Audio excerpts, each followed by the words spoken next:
একটা পর্যায়ে যাইয়া ওই তার পেটের মধ্যে একটা বাচ্চা পর্যন্ত চলে আসলো। এবার ওই মহিলাটা 5-6 মাস যাওয়ার পরে যখন গর্ভবতী একটা ভাব, পেটের মধ্যে বাচ্চা আছে, এলাকার বিভিন্ন জায়গায় যায়, এলাকায় বিভিন্ন জায়গায় ঘুরে বেড়ায়। এবার ওই মহিলাকে দেখার পর এলাকার মানুষেরা বলে, এই বেশ্যা নারী, তোমার পেটের মধ্যে বাচ্চা দিল কেডা? তোমার জামাইকে। তোমার জামাইয়ের ব্যাপারে, স্বামীর ব্যাপারে সন্ধান দাও। ওই বেশ্যা নারী বলে, ওই যে পাহাড়ের চূড়ায় দাঁড়ায় দাঁড়ায় ইল্লাল্লাহ জিকির করে আর নিজের পীর ঘোষণা করে, ওই জুরাইজ হলো আমার স্বামী, আমার পেটের বাচ্চা বাবা হলো জুরাইজ। এদের তো মাথা বড় গরম হয়ে গেল। সারাদিন লাগাইয়া যে মানুষকে ভালো কথা বলে, ভালো কাজের উপদেশ দেয়, ও বুঝি পাহাড়ের চূড়ায় বৈশা বৈশা এই অন্যায় বুঝি করে এই অপরাধের সাথে নাকি নিযুক্ত হয়ে গেল।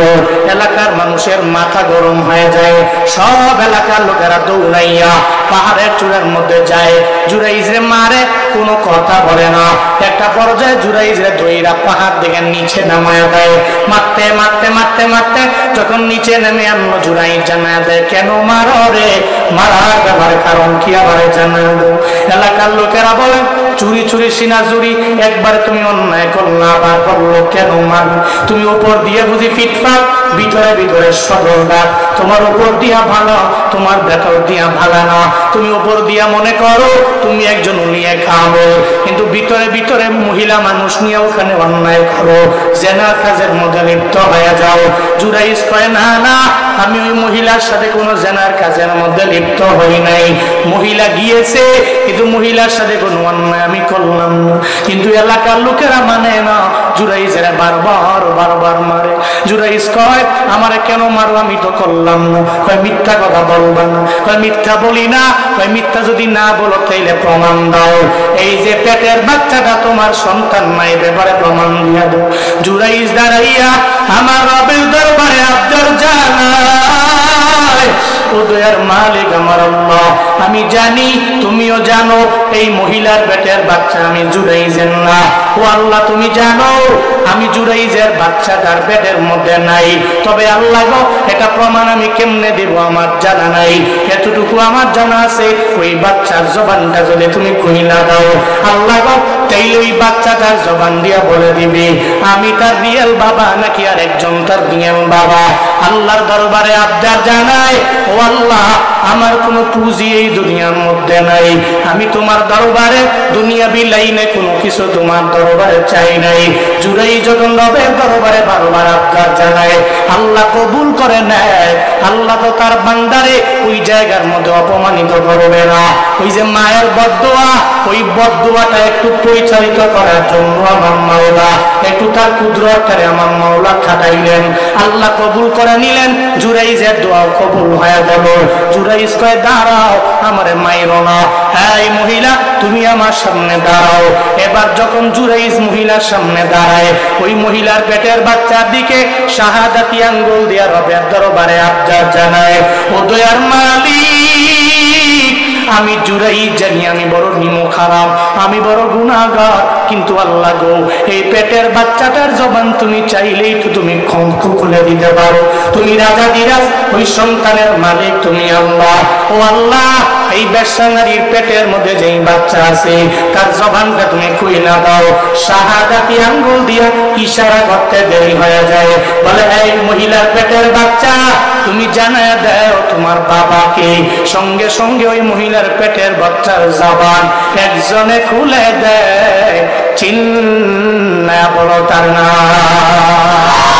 তাদের রক্তদারি বরকামান, আনতা রব্বি আনতা হাসবি যুল জালাল, তুহি কাদের জলিলুল্লাহ জাহাদা বহরহাল, তুহি মেরা নেগাহাদা। জবান খুলে গেল। কাই, তুমি বলো তোমার বাবাকে। জবান আল্লাহ পাক খুলে দিলেন। বেশ্যা নারীর পেটের বাচ্চায় কয়, এই এলাকার লোকেরা, এই যে জুরাইজ, উনি আমার রিয়েল ফাদার নয়। তোমাদের পাশে দাঁড়িয়ে আছে যে রাখাল, ওই রাখালই হচ্ছে আমার রিয়েল বাবা। সুবহানাল্লাহ জোরে পড়বেন না? আরো জোরে চিল্লায়া পড়বেন না? কি বুঝাতে চাইলাম? নবী বলছেন, এই সাহাবীরা, জীবনে কোনদিন আব্বা আম্মা থেকে বদদুয়া নিয়ে চলবে না। যারা দুনিয়াতে আব্বা আম্মা থেকে বদদুয়া নিয়ে আগায় এরা তো কামিয়াব হতে পারে না। মৃত্যুর আগে হইলেও আল্লাহ পাক জীবনে একবার হইলেও ওই বদদুয়া তোমার উপরে তো বর্তাবেই। আল্লাহ পাক এটা তোমার পুরা লাইফেই একটা পরিবর্তন ঘটায় দিবে ওই বদদুয়ার কারণে। যদি এখন মনে করো আম্মারে ধমক দিলাম, কই ব্যবসা তো ঠিক, চলাফেরাও ঠিক, ঘরে খানাও ঠিক, হ্যাঁ আব্বার ধমক দিলাম, আব্বার কষ্ট পাইছে, চলি তো ভালোই, সন্তানরা ভালোই আছে, সুন্দর চলতেছি না। মৃত্যু আগে হইলেও একবার এটা কার্যকর হবে। এই যুবকেরা, আজকে থেকে নিয়ত করো, তোমার আব্বাই তো খ্রিস্টান না, তোমার মা তো মুসলিম না, হিন্দু না, বৌদ্ধ না, তুমি নিয়ত করো জীবনে মৃত্যুর আগে একবার হইলেও আমি আব্বা আম্মার সাথে কোনো অন্যায় আচরণ করবো না, এদের ধমক দিব না। কারা কারা পারবা দুটা হাত তুলে আল্লাহকে দেখায় দেবো।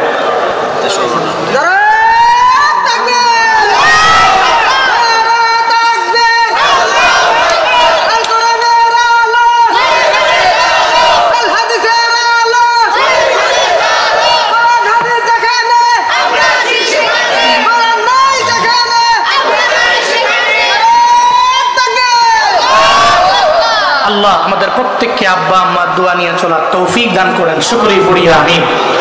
আরো জোরে পড়েন আমিন, আর একটু আওয়াজ করে আমিন।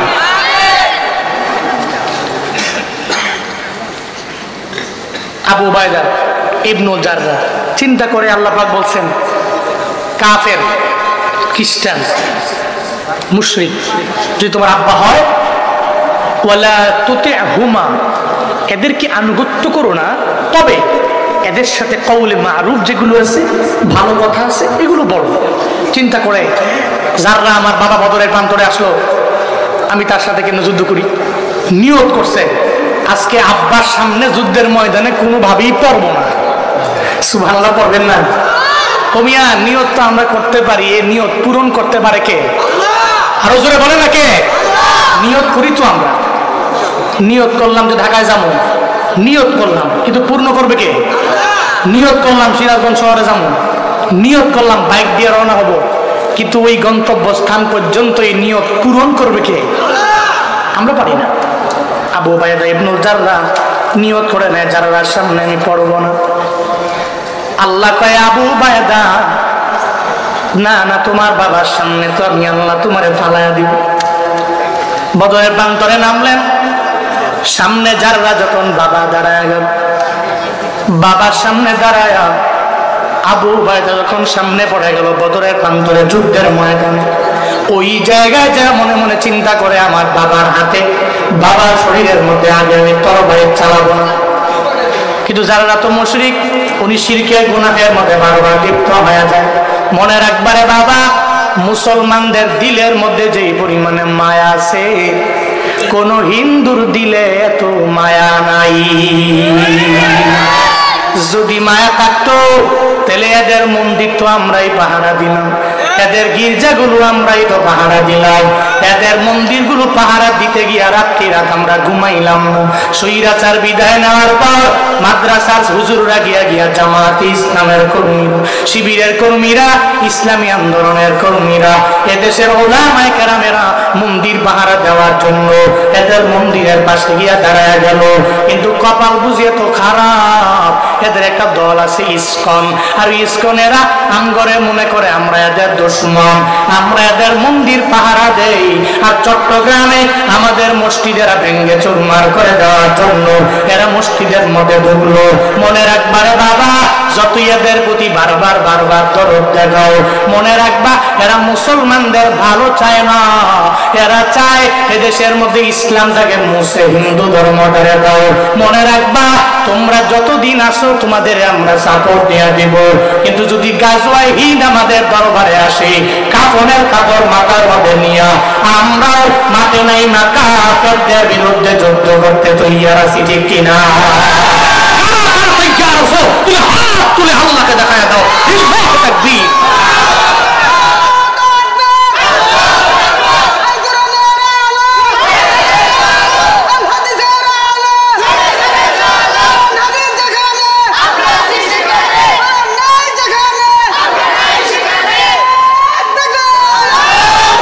মুসলমানের এই দেশেতে ইসকনের ঠাঁই নাই, ইসকনের পক্ষে যারা এদের কোনো রক্ষা নাই।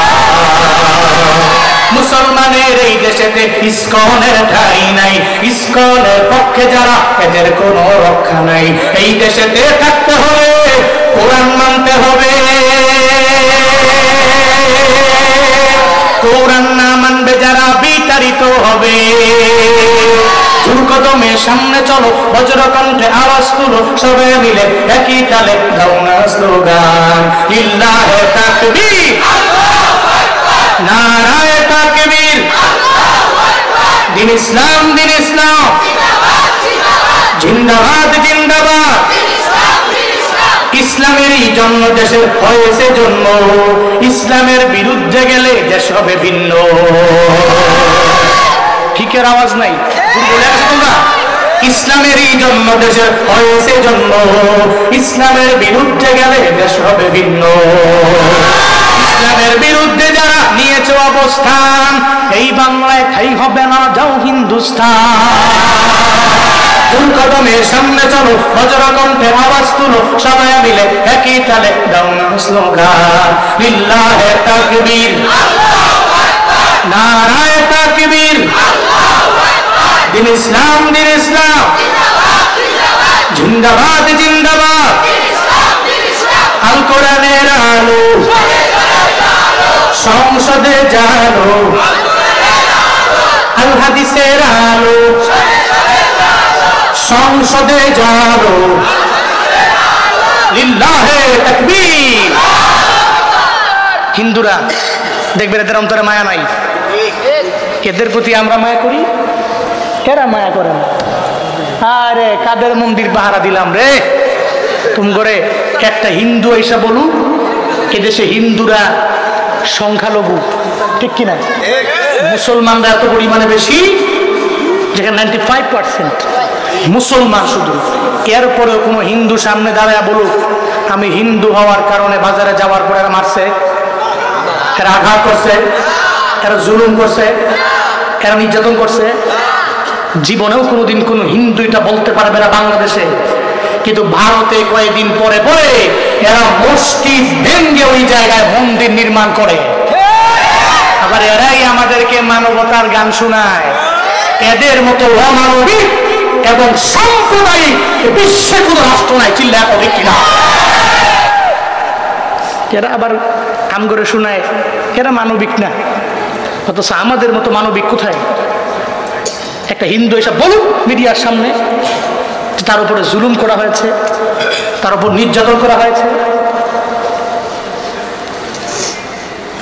আবু উবায়দা ইবনুল জাররাহ,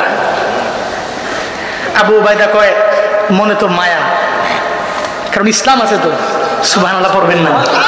আরে বাবা, ইমানটা নিয়ে যারা অগ্রগামী হয় এদের দিলটা তো বড়, এদের মনটা তো বড়। বাবার সামনে তোর বাড়ি আমি চালাবো না, কিন্তু বাবা তো মুসলিম, বাবার দিলে সন্তানের প্রতি বিন্দু মাত্র পরিমাণ মায়া নাই, সঙ্গে সঙ্গে তোর বাড়ি ধরস, তোকে মেরে ফেলবে। এবার আবু উবায়দা কয় আর আমার বাবার কথা শোনা যাবে? এখন বড়কে বাবা না আল্লাহ, ওই পর্যায়ে মা না আল্লাহ, ওই পর্যায়ে ভাই না আল্লাহ, বলে না কে? ওই পর্যায়ে নিজের ছেলে না আল্লাহ, ওই পর্যায়ে নিজের চাচা না আল্লাহ, ওই পর্যায়ে নিজের জ্যাঠা না আল্লাহ, কে? এবার মনে করলো যে প্রায়োরিটি আর বাবাকে দেওয়ার সময় নাই, তরবারি দিয়া আল্লাহ কয় ওই আবু উবায়দা তুই চাস দূরে থাকবি, আর আমি চাই তোর বাবার সাথে যুদ্ধের ময়দানে তোরে ধরে হয়ে দিব, দুইজনে মিল্লা যুদ্ধ করবি। আল্লাহ কয় আমি তার প্রতি এত রাজি হয়েছি যে যখন সে যখন তরবারি নিয়ে বাবার সাথে যুদ্ধ করার জন্য তরবারি চালাইলো, যারা দুনিয়া থেকে বিদায় নিয়ে জাহান্নামে হলো, আবু উবায়দা বিজয় হয়ে গেল। এই বিজয় দান করেছেন কে? আল্লাহ রাজি হয়ে নবীকে জানাইছেন, আয় নবী, ওয়ালা তাজিদু কওমান ইউমিনুনা বিল্লাহ ওয়াল ইয়াউমিল আখির ইউওয়াদুনা মান হাদাল্লাহ ওয়া রাসূলা। আপনি পাবেন না ওয়ালা তাজিদ কওমান ইউমিনুনা বিল্লাহ, আল্লাহর প্রতি ঈমান আনলেওয়ালা সম্প্রদায়কে আপনি পাবেন না। ওয়াল ইয়াউমিল আখির, আখিরাতের দিনের প্রতি যারা ঈমান আনছে এদের আপনি পাবেন না। কোন জায়গায়, কোন অবস্থানে? ইউওয়াদুনা মান হাদাল্লাহ ওয়া রাসূলা, যুদ্ধের ময়দানে যাওয়ার পরে এরা এদের সাথে এদের আব্বা আম্মা থাকবে, এদের ভাই থাকবে, এদের আশিরতাহম আত্মীয় স্বজন থাকবে, থাকার পরেও এরা আল্লাহকে প্রায়োরিটি দিবে। আল্লাহর বিরুদ্ধে না যায়, রাসূলের বিরুদ্ধে না যায়, নিজের আব্বা আম্মা দাদা দাদি তাদের প্রত্যেকটা বংশধরের বিরুদ্ধে যাবে, কিন্তু আল্লাহ এবং রাসূলের বিরুদ্ধে যাবে না। এরপর আল্লাহ পাক বলছেন এটা কেন হয় জানেন? নবী আবু উবাইদার কেন হয়েছে জানেন? উলাইকা কাতাবা ফি কুলুবিহিমুল ঈমান। আল্লাহ পাক বলছেন তিনি তো তাদের অন্তরের ভিতরে ঈমানটাকে লিপিবদ্ধ করে দিয়েছেন। সুবহানাল্লাহ পড়বেন না? এই সমস্ত মানুষ কেমনে পারে তার বাবার বিরুদ্ধে লড়াই করতে যুদ্ধের ময়দানে? কেমনে পারে? কেমনে জানেন? আল্লাহ পাক তাদের অন্তরে কাতাবা ফি কুলুবিহিমুল ঈমান, তাদের অন্তরে আল্লাহ পাক রব্বুল আলামিন ঈমানটাকে লিপিবদ্ধ করে দিয়েছেন। এরপর কি করছেন? ওয়া আইয়াদাহুম বিরূহিম মিন, এবং কি আল্লাহ পাক রব্বুল আলামিন নিজ কুদরতি হাতে রূহটাকে আল্লাহ পাক তাদের ভিতরে আল্লাহ নিজের কুদরতি হাতে ঈমানের বলে বলিয়ান করে আল্লাহ নিজের হাতে সঞ্চারণ করেছেন। আরো জোরে আওয়াজ করে সুবহানাল্লাহ। এবার আসেন প্রতিদান কি? ইউদখিলুকুম জান্নাতিন তাজরি মিন তাহতিহাল আনহার খালিদিনা ফিহা। এরা আল্লাহ পাক এদেরকে মায়া করে এমন এক জান্নাতে ঢুকাবে যে জান্নাতের তলদেশ দিয়ে নহর সমূহ প্রবাহিত হয়। এবার আসেন এদের প্রতি আল্লাহর মন্তব্য কি? রাদিয়াল্লাহু আনহুম ওয়া রাদু আন। আল্লাহ বলেন আমি আল্লাহ এদের প্রতি রাজি, এরাও আমি আল্লাহর প্রতি রাজি। এদের প্রতি আমি আল্লাহ রাজি আর এরাও আমি আল্লাহর প্রতি রাজি। এবার আসেন এরা কোন দলের? সব কিন্তু 22 নম্বর আয়াত থেকে বলছি এরা কোন দলের? উলাইকা হিজবুল্লাহ আলা ইন্না হিজবাল্লাহি হুমুল মুফলিহুন।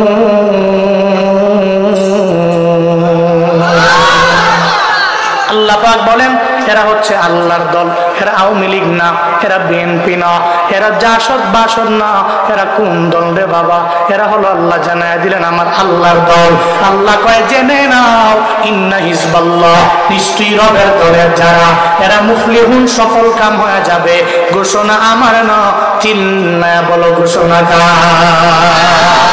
এজন্য দল কাট্টা করব, কাট্টা কাট্টা আল্লাহকে যে ব্যক্তি মানে, রাসূলকে যে ব্যক্তি অনুসরণ করে, এই সমস্ত উলুল আমরের দলের অন্তর্ভুক্ত হব এবং সবাইরে বলবো দুনিয়ার কোন ব্যক্তির দল আমি করি না, আমি তোমার আল্লাহর দল করি। আল্লাহ বলছেন যে আল্লাহর দলেরা বিজয়ী, আল্লাহর দলেরা সফল। আল্লাহ আমাদের সবাইকে রবের দলের মেম্বার হওয়ার তৌফিক দান করেন। আরো চিল্লায়া করেন আমিন, আর একটু আওয়াজ করে আমিন। তিনি মাহফিলে আসছেন, এই প্রোগ্রামটা ইবতেদায়ী মাদ্রাসার উন্নয়ন কল্পে আয়োজিত। কে আছেন হুজুর যুদ্ধের ময়দানে যেতে পারি নাই, তবে এই জগতে যুদ্ধ নাই, তবে হুজুর আমি এই মাদ্রাসায় একটু শরীক হলাম, অন্ততপক্ষে জান দিতে পারি নাই, একটু মাল দিয়ে আমি শরীক হব। কেউ দোয়া টোয়া লাগতো না, বয়ান শেষ জামুগা দোয়া দিয়ে যায়। এখানে এমন কেউ আছেন হুজুর আমার দোয়া দরকার নাই? করে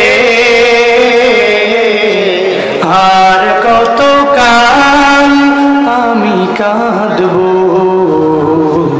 নবী নবী করে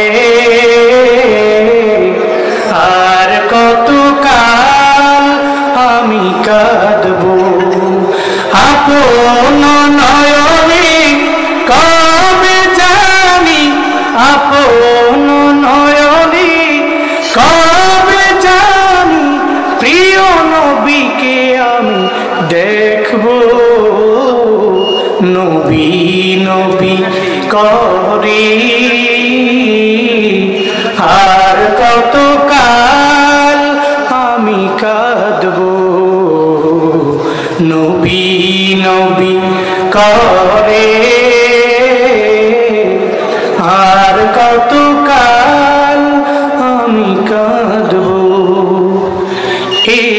কান্দনি কবে জানি হবে সমাধি কেঁদে কেঁদে বুকের মাঝে হয়েছে নদী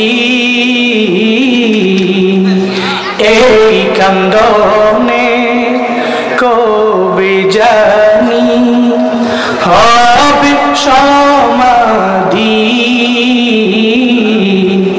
কেঁদে কেঁদে বুকের মাঝে হয়েছে নদী সেই নদী কেঁদে বলে সেই নদী কেঁদে বলে সাগর বানাবো নবী নবী করে আর কতকাল আমি কাঁদবো নবী নবী করে আর কতকাল আমি কাঁদবো নবী নবী করে আর কতকাল আমি কাঁদবো আপন নয়নে কবে জানি প্রিয় নবীকে আমি দেখবো নবী নবী করে আর কতকাল আমি কাঁদবো নবী নবী করে আর কতকাল আমি কাঁদবো নবী নবী করে আর কতকাল আমি কাঁদবো اللهم صل على سيدنا ونبينا وشفيعنا